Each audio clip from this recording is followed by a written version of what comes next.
मेरे प्यारे मित्रों, भाइयों और बहनों, आर्थिक न्याय के इस नियमित कार्यक्रम में आप सभी का हार्दिक स्वागत और अभिनंदन।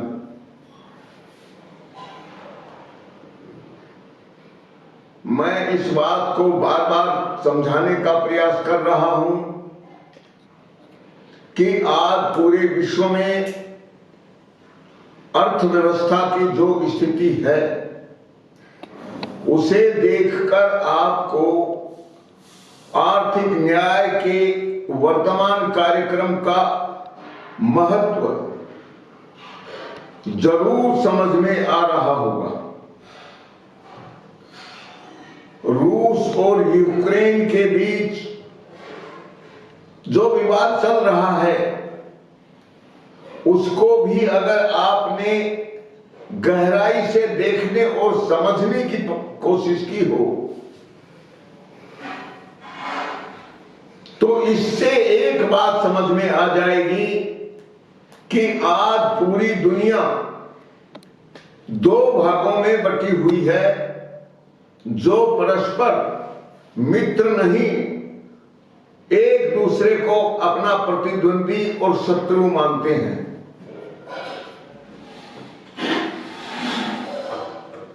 और ऐसी स्थिति बनने पर समाज में जिस वसुधैव कुटुंबकम की बात हम स्थापित करना चाहते हैं और हर व्यक्ति को सुख, सम्मान, सुविधा और समानता का अधिकार मिले, तो यह लक्ष्य वर्तमान व्यवस्था में नहीं प्राप्त किया जा सकता। और यदि आपको यह बात समझ में आ जाती है तो फिर अपने आप यह बात भी समझ में आ जानी चाहिए कि आखिर हम व्यवस्था में ऐसा कौन सा बुनियादी बदलाव करना चाहते हैं जो मानवता के लिए, प्रकृति के लिए और हर व्यक्ति और जीव जंतुओं के लिए बहुत ही सुखदायी और आनंददायक हो। तो मैं आपको संक्षेप में यह बताना चाहता हूं कि अगर आप ऐसा संपूर्ण विचार समाज में लेकर आते हैं तो फिर उससे अच्छी बात कुछ नहीं हो सकती। लेकिन फिर आपको यह समझना पड़ेगा कि इस तरह की सौम्य स्थिति जिसमें सभी लोग एक दूसरे का विश्वास करें, सभी एक दूसरे के सहयोगी, एक दूसरे के मित्र और आत्मीयता का भाव रखने वाले, प्रेम का भाव रखने वाले सब लोग अगर पैदा हो जाएं तो फिर धरती स्वर्ग बन सकती है। लेकिन आज जो व्यवस्था बनी है वह भारतीय सनातन धर्म की जो पूर्व अवधारणा है, सोच है, उसके ठीक विपरीत है। लेकिन धूर्त लोगों ने अपने स्वार्थ के लिए पूरी दुनिया को जो भ्रमित किया है उसका पाप तो अब पूरी मानवता को ही झेलना पड़ेगा। और आप यदि चाहते हैं कि प्राणी मात्र सुखी हो,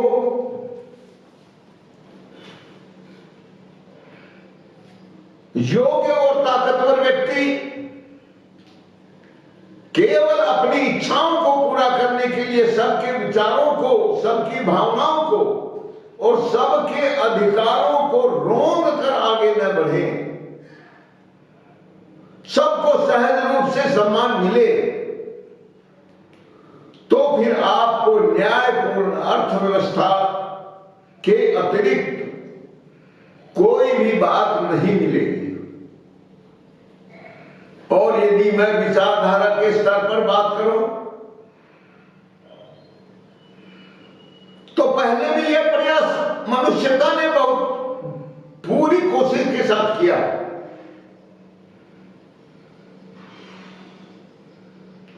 और फिर ये जो पश्चिम का विचार जो पूरे समाज पर हावी हुआ, उसका इतिहास मैं बताकर क्या करूंगा, समय खराब करना होगा। और कभी इसके ऊपर भी विस्तार से चर्चा करेंगे तो उसमें कुछ भी अनुचित बात नहीं है। हम सारी बातों का रहस्य आपके सामने खोल सकते हैं, लेकिन अभी तो मैं इतना ही कहूंगा कि लोकतंत्र के नाम पर जो व्यवस्था हमारे देश में या पूरी दुनिया में विद्यमान है, उसी का दंड पूरी मानवता को पूरी धरती भुगत रही है। चारों ओर असंतुलन, चारों ओर परस्पर अविश्वास,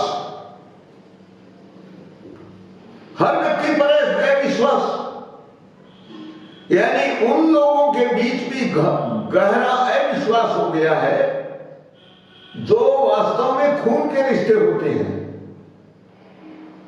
यानी भाई भाई के बीच की बात हो, मां बाप के बीच की बात हो, पति पत्नी के बीच की बात हो, या जिसकी भी बात हो, पड़ोसी को लेकर या सामान्य रूप से अपरिचित लोगों के साथ भी जिस तरह का अविश्वास इस समय देखने में आ रहा है, वह प्रत्येक विचारवान व्यक्ति को सोचने के लिए मजबूर करता है।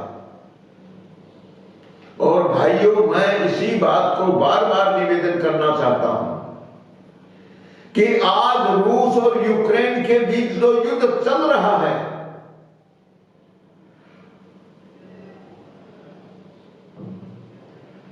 तो अनेक प्रकार के कारण तो गिनाए जा सकते हैं,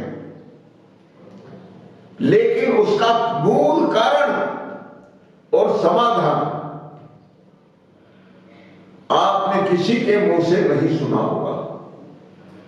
और मैं आपको यह बताना चाहता हूं, इसमें ना तो गलती मैं यूक्रेन की कह सकता और ना मैं रूस की गलती निकालूंगा, क्योंकि पूरी दुनिया में एक दूसरे के प्रति जो अविश्वास का जहर घुला हुआ है, तो हर व्यक्ति अपने आप को दूसरों का प्रतिद्वंदी और शत्रु वही मानने के लिए बाध्य होता है। और आज की इस स्थिति में जो सीधे साधे सरल लोग हैं, जो छल कपट का भाव नहीं रखते, ऐसे सज्जन प्रवृत्ति के लोग सबसे दुखी जीवन भोग रहे हैं। हो सकता है कि कुछ लोग मेरे विचारों से सहमत न हो, लेकिन मैं फिर आपसे यह कहता हूं कि व्यक्ति की योग्यता, व्यक्ति की क्षमता, व्यक्ति की रुचि, व्यक्ति की आवश्यकता और परिस्थितियां, यह तो हमेशा बदलती है, बदलती थी और बदलती रहेगी। प्रकृति में होने वाला सहज रूप से बदलाव, यह इस प्रकृति का मूल स्वभाव है। और प्रकृति का यह मूल स्वभाव सभी व्यक्तियों के बीच भी दिखाई पड़ता है। हम यह अच्छी तरह जानते हैं कि लोभ, लालच और स्वार्थ के कारण अनेक लोग जघन्य प्रकार का अपराध करने में भी हिचकते नहीं हैं। लेकिन जो लोग मानवता में विश्वास रखते हैं उन्हें तो अगर परिस्थिति बस झूठ भी बोलना पड़े तो वे अपने आप को मानसिक रूप से अत्यंत परेशान महसूस करते हैं। और भाइयों बहनों, आपका अनुभव भी यही होगा। आप जिस प्रकार से पूरे विश्व के प्रत्येक कोने में परस्पर अविश्वास, शत्रुता और प्रतिद्वंद्विता की आग जल रही है, उससे मानवता का भविष्य कतई सुरक्षित नहीं है। क्योंकि समाज में उसकी चाहे राजनीति का सवाल हो, सामाजिक नीति का सवाल हो या अर्थव्यवस्था का सवाल हो, यहां तक कि संस्कृति को भी मैं इसमें शामिल करूंगा,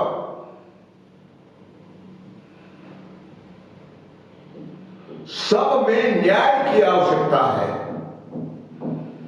और न्याय के बिना किसी प्रकार का संतुलन, सहिष्णुता का भाव समाज में दृढ़ नहीं हो सकता, मजबूत नहीं हो सकता। इसलिए मैं बार बार इस बात को दोहराना चाहता हूं कि आज विचारधारा के स्तर पर कई बातें हैं।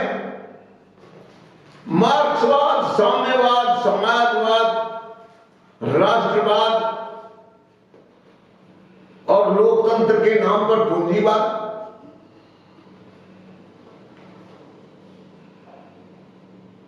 और इन सभी विचारधाराओं से जो परिणाम निकले हैं वह भी आदमी को संतुष्ट नहीं कर पा रहे हैं।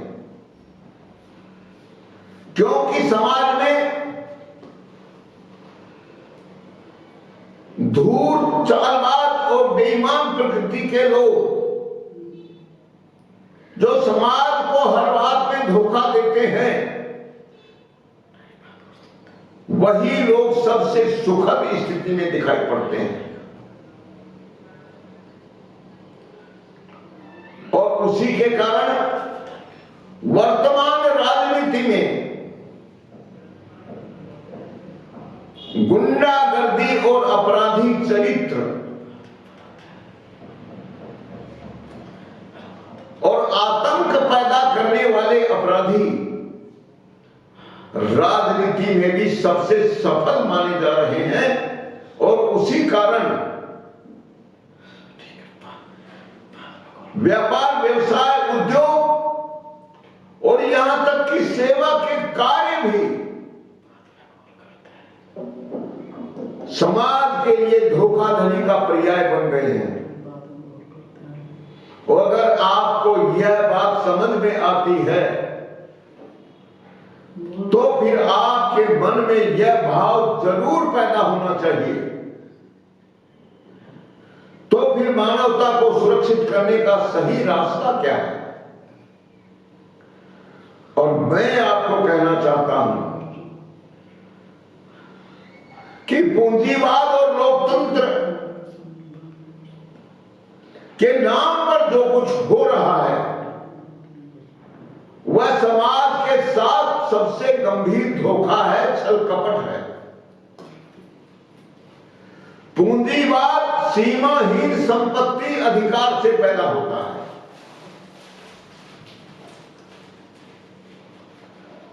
और पूरे समाज को विश्वास में लेकर जो विचारधारा पैदा होती है और जिसके प्रति कभी कहीं से भी कोई विद्रोह या अपराध का संरक्षण देने की बात आती ही नहीं, सोची भी नहीं जा सकती, वह व्यवस्था केवल न्याय के आधार पर बनाई जा सकती है। लेकिन आप भी देख लीजिए, सारी दुनिया में हर व्यक्ति से लेकर हर देश तक केवल ताकत के बल पर अपने से कमजोर लोगों को, सीधे साधे सरल लोगों को अपना गुलाम बना के रखना चाहता है और उस पर अपनी मर्जी थोपना चाहता है। और यह जो षड्यंत्र है उसमें कहीं पर विश्वास का तो सवाल ही पैदा नहीं होता, बल्कि हर व्यक्ति अपने जीवन को ये के प्रकार चलाने के लिए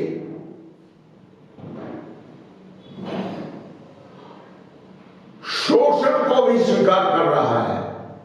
यह उसकी बाध्यता है, यह मजबूरी है, यह उसकी इच्छा के विपरीत है। लेकिन जब न्याय की बात हम कहते हैं तो वहां पर भी जो व्यवस्था बनी है वह किसी भी निष्पक्ष, विचारशील और विवेकशील व्यक्ति को संतुष्ट नहीं कर सकती, क्योंकि हम चाहते हैं बात न्याय के आधार पर हो और न्याय के आधार पर ही व्यवस्था बने।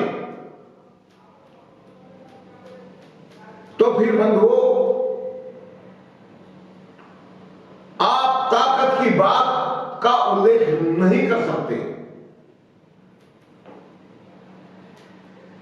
हथियारों के बल पर समाज में शांति स्थापित करने की कल्पना कोई मूर्ख और अज्ञानी तो कर सकता है, लेकिन कोई विवेकशील व्यक्ति नहीं कर सकता।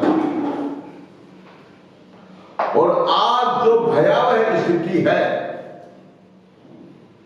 उसमें आर्थिक प्रतिबंध लगाने की बात बहुत जोर शोर से उठ रही है।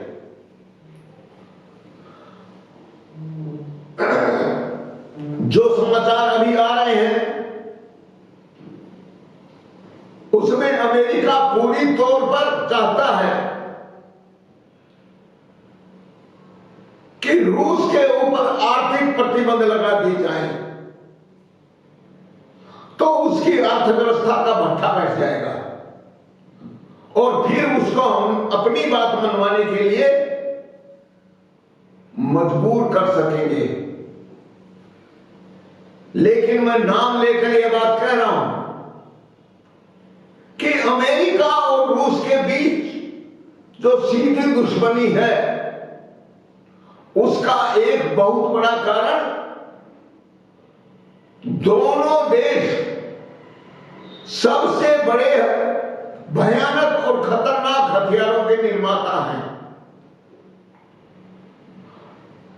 और संयुक्त राष्ट्र संघ को तो कुछ भी मैं नाम नहीं लेना चाहता। यह पूरी तौर पर अमेरिका का खिलौना है और इसीलिए नाटो संधि, G5 संधि, G9 संधि, G18 संधि यानी ताकतवर लोगों के बीच कुछ संधियां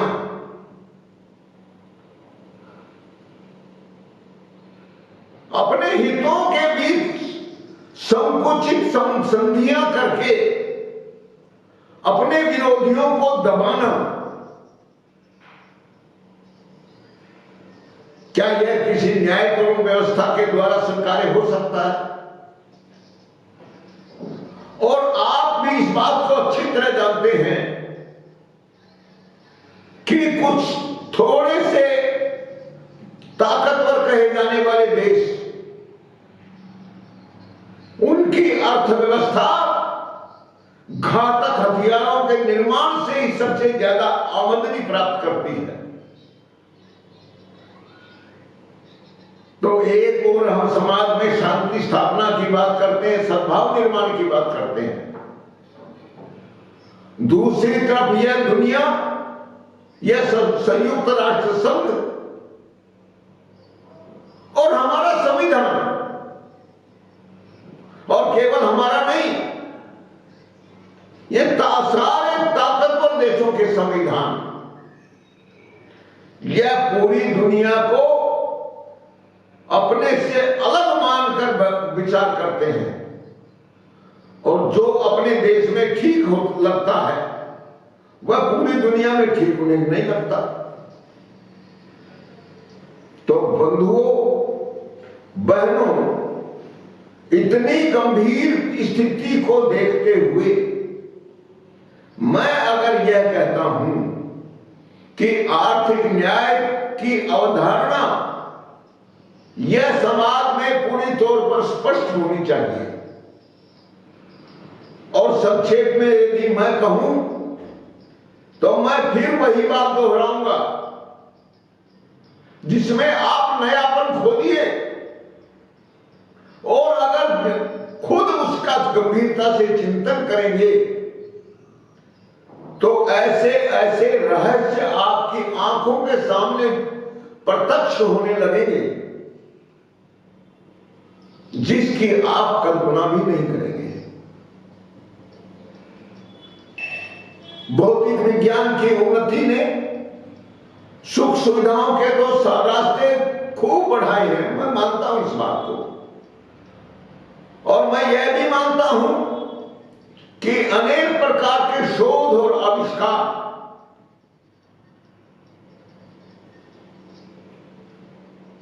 अनेक बुद्धिमान लोगों ने बनाए हैं, किए हैं, उसका परिणाम और उसका लाभ भी समाज को मिल रहा है,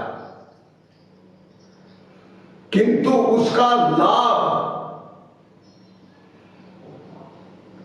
मुट्ठी भर अमीरों को ज्यादा मिल रहा है और समानता का तो उसमें कहीं नाम लेवा भी नहीं है।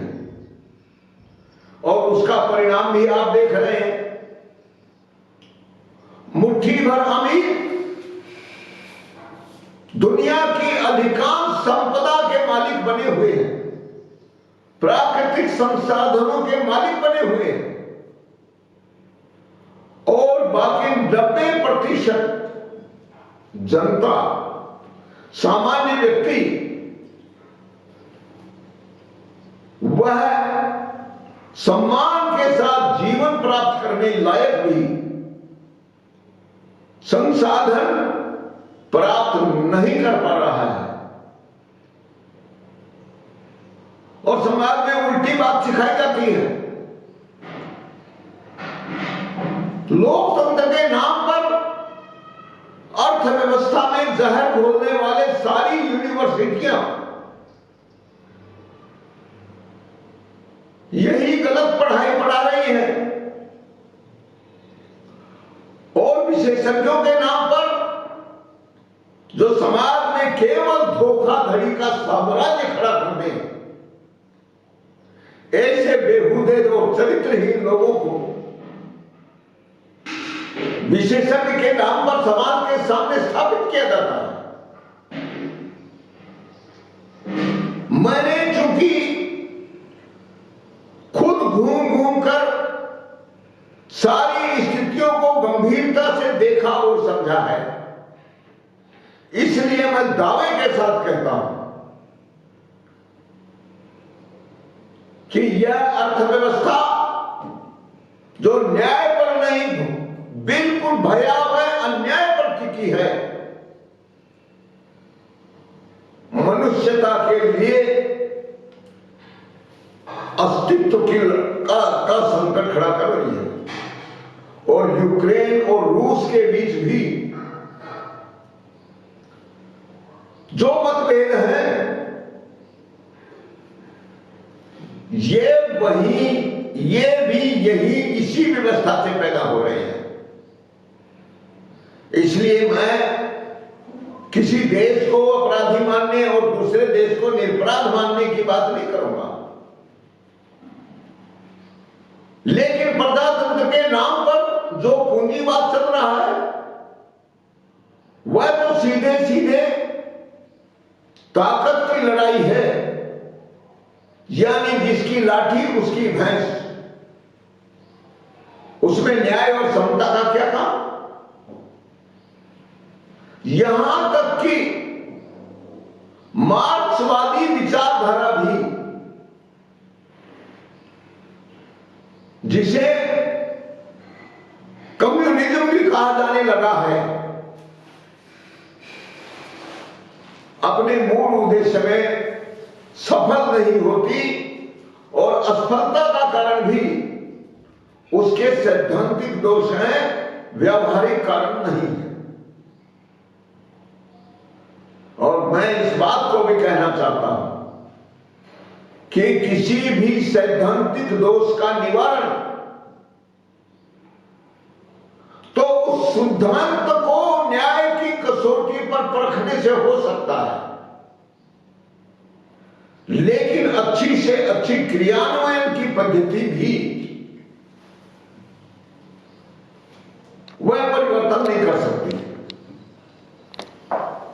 इसलिए बंधुओं, मैं बार बार यह कहता हूं कि वास्तव में मनुष्य का जीवन केवल प्राकृतिक संसाधनों पर निर्भर है, जिसे हम बोलचाल की भाषा में संपत्ति कहते हैं। और असली संपत्ति वह होती है जो उपभोग के काम आने वाले प्राकृतिक संसाधन हैं। अब उसमें भी अनेक विसंगतियां हैं, अनेक प्रकार की मुद्रा उसके माध्यम से लेन देन होता है। उसके भाव कम और ज्यादा क्यों होते हैं? वह मांग और पूर्ति की स्वाभाविक स्थिति पर नहीं होते। जानबूझकर शक्तिशाली लोग पूरे समाज का शोषण करने के लिए रोज इसी प्रकार के नए नए नियम बनाते रहते हैं और कमजोर लोगों को अपनी बात मनवाने के लिए बाध्य करते हैं। आप भारत की संसद, राज्यसभा और विधानसभाओं के स्वरूप को देखकर भी यह आसानी से आश्वस्त हो सकते हैं कि आज अपराधियों का जितना प्रतिशत सामान्य समाज में दिखाई पड़ता है, उससे 3 गुने ज्यादा अपराधी, 4 गुने ज्यादा अपराधी प्रतिशत की दृष्टि से देश की संसद, राज्यसभा और विधानसभाओं में बैठे हैं। और देश की नौकरशाही कहे जाने वाली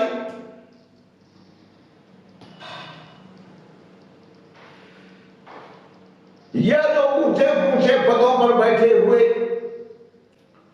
सबसे शक्तिशाली लोगों की, बुद्धिमान कहे जाने वाले लोगों की, आईएएस लोगों की जो लॉबी है, वह खुलकर समाज के साथ गंदा खेल खेल रही है। और खेले भी क्यों नहीं? यह एकाएक नहीं हुआ। जब उनको पता चल गया कि सत्ता में बैठे हुए लोग भी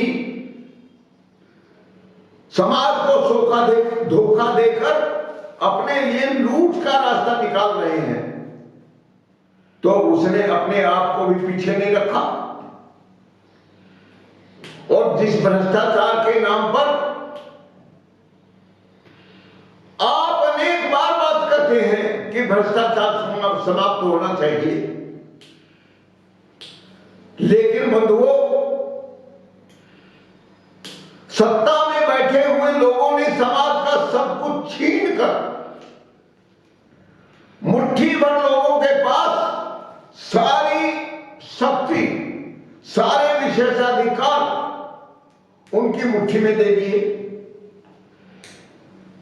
और फिर गोपनीयता का रामबाण हथियार जो समाज के साथ सबसे बड़ा छल कपट है, उसकी शपथ लेकर बनाए गए संविधान को यदि आप न्याय का संरक्षक कहें तो इससे बेहूदी, इससे गलत और इससे षड्यंत्रकारी बात नहीं हो सकती। हम मानते हैं कि समाज सर्वोपरि है। सत्ता में बैठा हुआ आदमी समाज का मालिक नहीं हो सकता, बल्कि वह समाज का संरक्षक और सेवक माना जा सकता है। और एक समय था जब हमारे मोदी जी अपने आप को सबसे बड़ा सेवक कहा करते थे, लेकिन अब धीरे धीरे उन्होंने उस शब्द का प्रयोग बहुत कम कर दिया है, क्योंकि अब इतने समय के अनुभव के बाद अब उनको भी पता चल गया होगा कि इससे ज्यादा समय तक जनता को मूर्ख नहीं बनाया जा सकता। और मैं आज भी कह रहा हूं कि सत्ता में तो चाहे कोई सी पार्टी क्यों ना रही हो और क्यों ना आ जाए, लेकिन जब तक न्यायपूर्ण अर्थव्यवस्था का निर्माण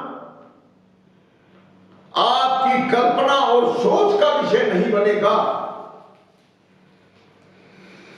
तब तक समाज में स्थिरता, संपन्नता और सद्भाव की स्थिति नहीं बनेगी। और इसीलिए मैं कहता हूं कि सारे प्राकृतिक संसाधनों पर सबका जन्म सिद्ध समान अधिकार होता है। तो इस बात को बहुत गहराई से अनुभव कर लीजिए। तो फिर इस व्यवस्था में कुछ लोगों को सीमाहीन संपत्ति का अधिकार प्राप्त क्यों है? और इसी प्रावधान का यह परिणाम है कि अनेक बुद्धिमान और विचारवान लोगों ने साफ कहा है कि हमारे संविधान का जो जाल है, ये सामान्य मछलियों को रोकने के लिए, बांधने के लिए और उसका भक्षण करने के लिए तो अच्छा है, लेकिन जब कोई मगरमच्छ इस जाल में फंस जाता है तो वह मगरमच्छ कभी नहीं पकड़ में आता और वह जाल को तोड़कर साफ सुरक्षित निकल जाता है। और आज सत्ता में बैठे हुए लोग भी वही खेल खेल रहे हैं और यह खेल लोगों के समझ में नहीं आ रहा है। इसीलिए हमको आर्थिक न्याय की अवधारणा का यह कार्यक्रम चलाना पड़ रहा है, ताकि लोग उस अपने साथ हो रहे इस छल कपट को समझ सकें और ये समाज पूरा एकजुट होकर एक विशाल परिवार की तरह उठकर खड़ा हो जाए और सत्ता में बैठा हुआ कोई भी व्यक्ति अगर थोड़ी सी भी बेईमानी और चालाकी करता है तो वह कठोर दंड से कभी नहीं बच पाए। और आज जब मैं यह बात कहता हूं तो कुछ लोगों को हंसी भी जरूर आ रही होगी। क्या बेवकूफी की बात कर रहा हूं? मैं कह रहा हूं भाइयों, आप मेरी इस बेवकूफी की बात को ठीक से समझ लें तो फिर आपको समाज को समझाने में भी आसानी होगी। और जिस दिन आप समाज को इसके लिए प्रतिबद्ध होकर खड़ा कर देंगे, उस दिन सत्ता में आने वाला कोई भी व्यक्ति समाज को धोखा देकर लूटने की हिम्मत भी नहीं कर पाएगा।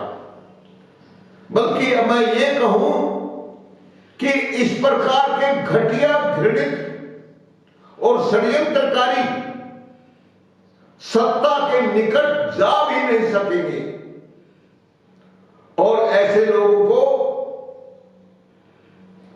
इस प्रकार के अपराधी लोगों को, जो वास्तव में इनका स्थान होना चाहिए, उसी जेल के अंदर इनका स्थान होगा।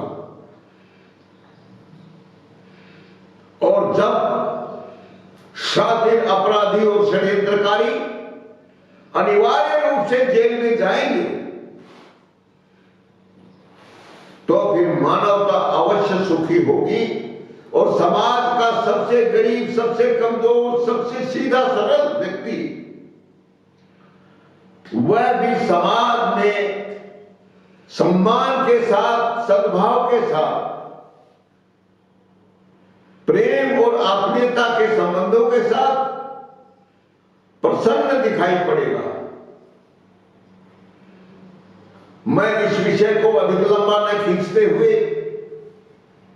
केवल यह बताना चाहता हूं कि अगर समाज में आप आर्थिक न्याय की व्यवस्था को लागू करना चाहते हैं, बनाना चाहते हैं, तो केवल समानता के आधार पर औसत संपत्ति का अधिकार,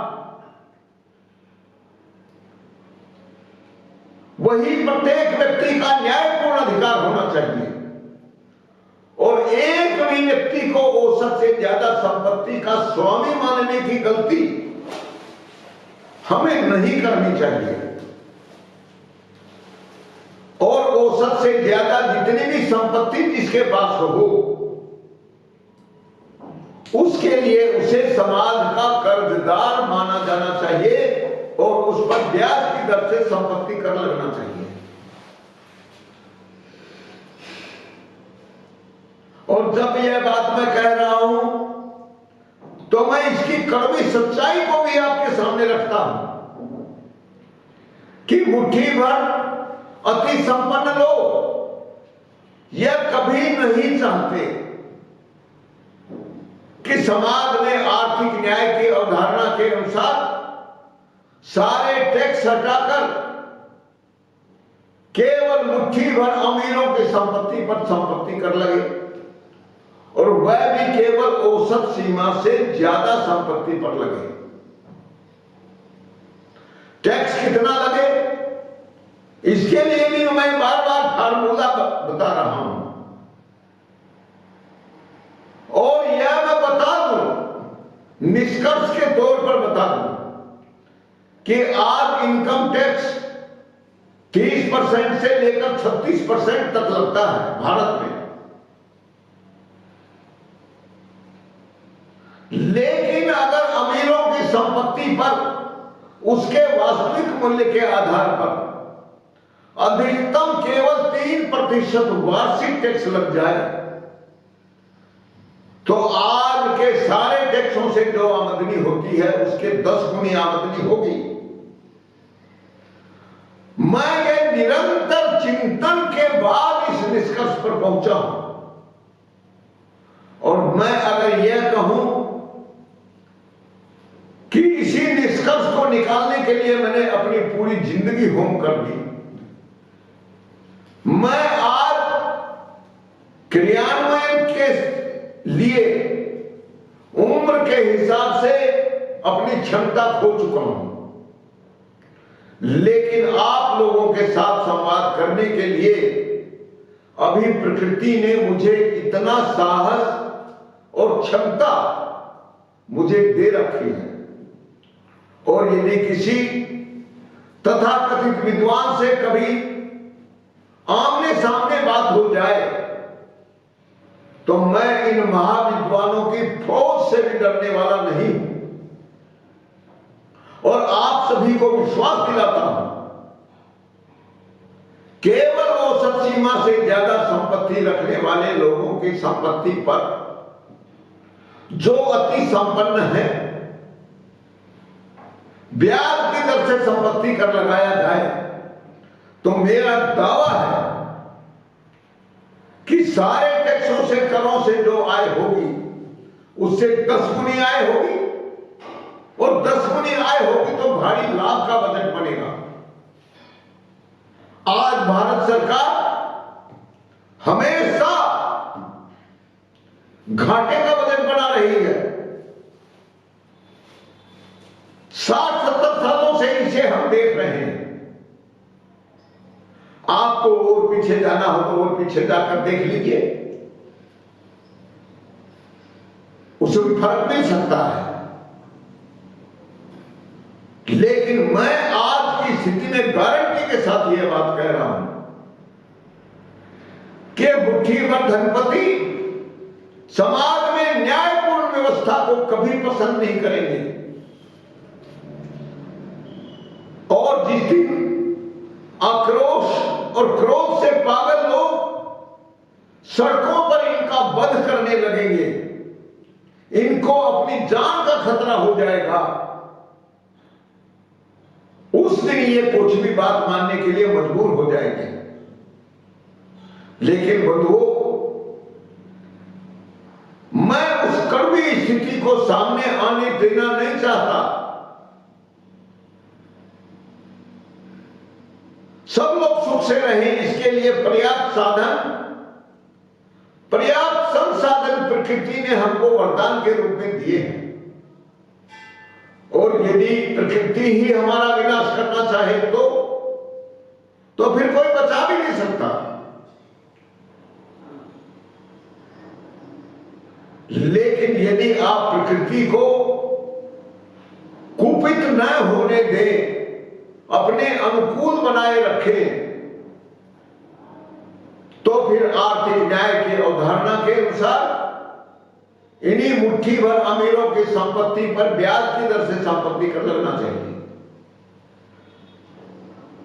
और मेरे को यह छोटी सी बात समझाने के लिए इतनी लंबी चौड़ी बात बार बार कहनी पड़ती है,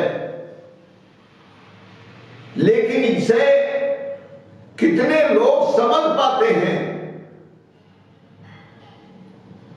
उसके लिए अनेक बार लोगों ने मुझे कहा भी है कि बात तो आप बहुत ही सत्य कहते हैं, लेकिन आपकी बात को समझने वाले लोग कितने हैं।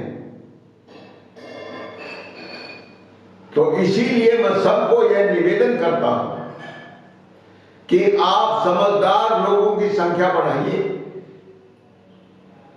समाज में मानवता के प्रति विश्वास और सद्भाव रखने वाले लोग जब तक निकल कर नहीं आते, तब तक मानवता की रक्षा के लिए किसी भी प्रकार की कोई गारंटी नहीं दी जा सकती। और इसीलिए मैं कहता हूं कि भारी लाभ का बजट बनना चाहिए। घाटे का बजट बनाना यह समाज को धोखा देना है।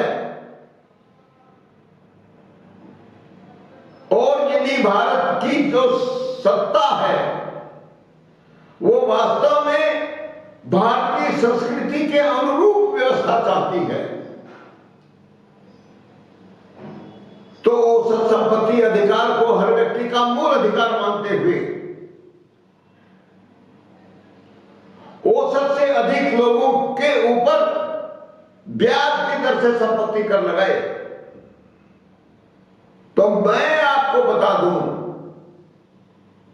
कि इसके लिए केवल 0.002% लोग भी टैक्स के दायरे में नहीं आएंगे, और उनके ऊपर भी मैं जैसा कह रहा हूं वो 3% से अधिक संपत्ति कर वर्ष भर के लिए नहीं लगेगा।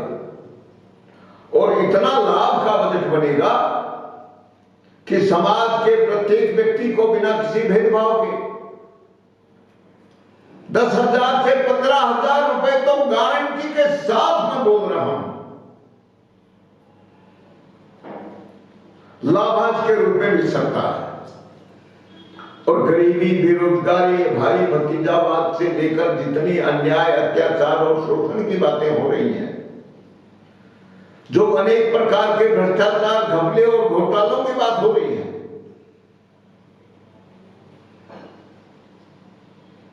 इनका हमेशा के लिए सही समाधान निकल आएगा और तब किसी का जीवन भी कंठ का तीर्ण नहीं होगा, सुख से जीवन जी सकेंगे और मानवता को सुखी करने का इससे अच्छा रास्ता नहीं है।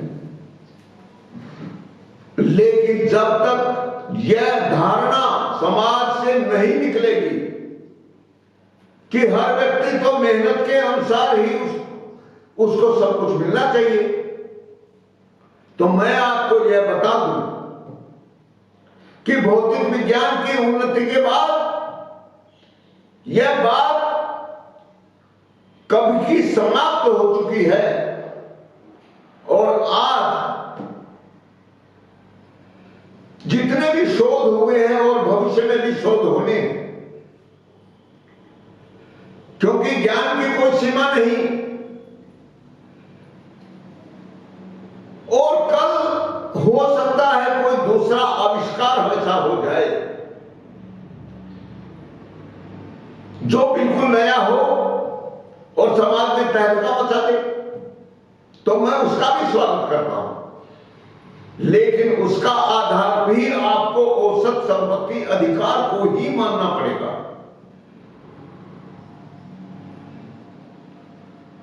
मैंने इसको सारे दृष्टिकोणों से बहुत गहराई से परखा है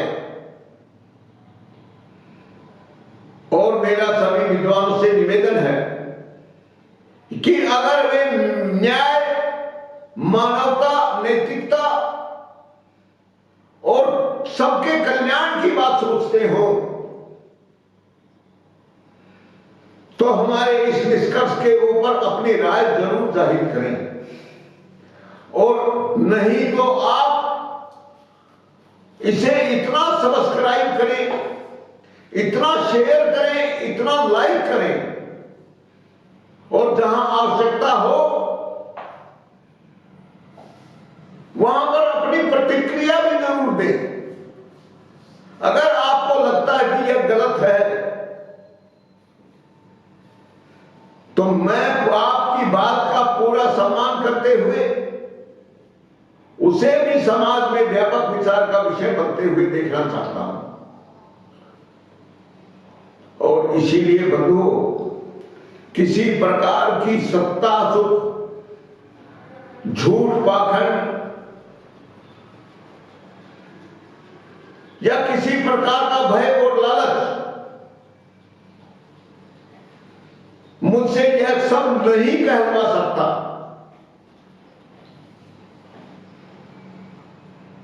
और सत्य कहने का साहस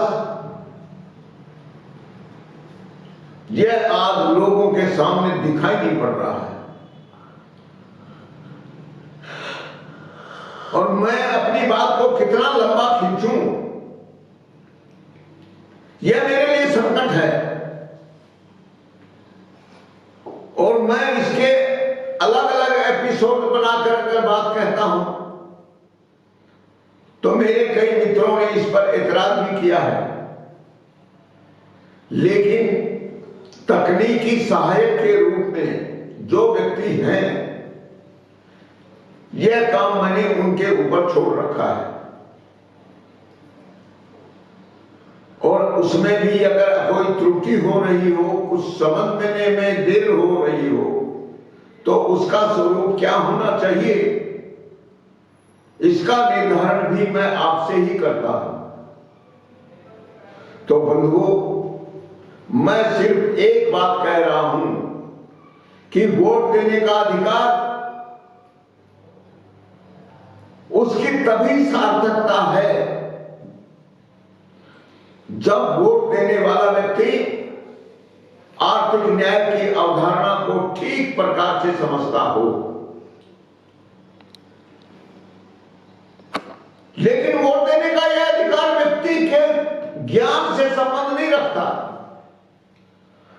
और अज्ञानी लोगों का बहुमत समाज में हमेशा रहता है। यानी आज का यह लोकतंत्र अज्ञानियों का षड्यंत्र और धूर्तों का विश्वासघात यह उसका परिणाम है। और यूक्रेन और रूस के बीच हो रही घातक और अत्यंत भयानक लड़ाई प्रत्यक्ष रूप से हमारे सामने है। रूस जीते, अमेरिका जीते या यूक्रेन जीते, यह तो विवादास्पद बात है, लेकिन मानवता हारेगी। मानवता की स्थिति भयावह रूप से खराब होगी। लोगों के जीवन उसमें सुख चैन की वृद्धि होने की बजाय भारी दुख में वृद्धि होगी, इसमें किसी प्रकार का भी संदेह नहीं है। इसलिए भाइयों बहनों और मित्रों, मेरे कहने की भी सीमा है, बोलने की भी सीमा है। और इन सारी बातों को देखते हुए मैं आपसे केवल एक बात कहना चाहता हूं कि आप अपने शुद्ध लाभांश के लिए जिसे भी उपयुक्त समझें उसे वोट दें, लेकिन लोकतंत्र के नाम पर जो पाखंड फैलाकर समाज को कुछ नहीं देना चाहते, ऐसे लोगों को सत्ता से बिल्कुल अलग रखें। वह सबसे गहरा षड्यंत्र है और समाज में गरीबी का खात्मा उससे कभी नहीं हो सकता। लेकिन यदि प्रत्येक व्यक्ति को अपनी मेहनत करने के अधिकार के साथ साथ जो उसकी स्वतंत्रता है वो होना चाहिए, शुद्ध लाभ का वितरण अगर समाज में नहीं होगा और लाभांश के रूप में सुखपूर्वक जीवन जीने लायक धन अगर जन्म से मृत्यु तक व्यक्ति को नहीं मिलेगा तो समाज में सारी विकृतियां बढ़ेगी, अपराध बढ़ेंगे, अन्याय बढ़ेंगे, शोषण बढ़ेगा, समाज में भारी असंतोष होगा और उसका परिणाम भयावह विद्रोह भी हो सकता है। और आप मेरे इस कथन को चाहे तो चेतावनी मान सकते हैं, लेकिन मैं फिर आपसे निवेदन करता हूं, कड़वा सत्य यही है। और यदि आप न्यायपूर्ण व्यवस्था के निर्माण की ओर एक कदम आगे बढ़ाते हैं तो प्रकृति भी आपका साथ देगी। इसी निवेदन के साथ मैं आज अपनी इस बात को समाप्त करता हूं, अपनी वाणी को विराम देता हूं। जय हिंद, जय भारत, मानवता की जय हो, सबके सुख का रास्ता निकले।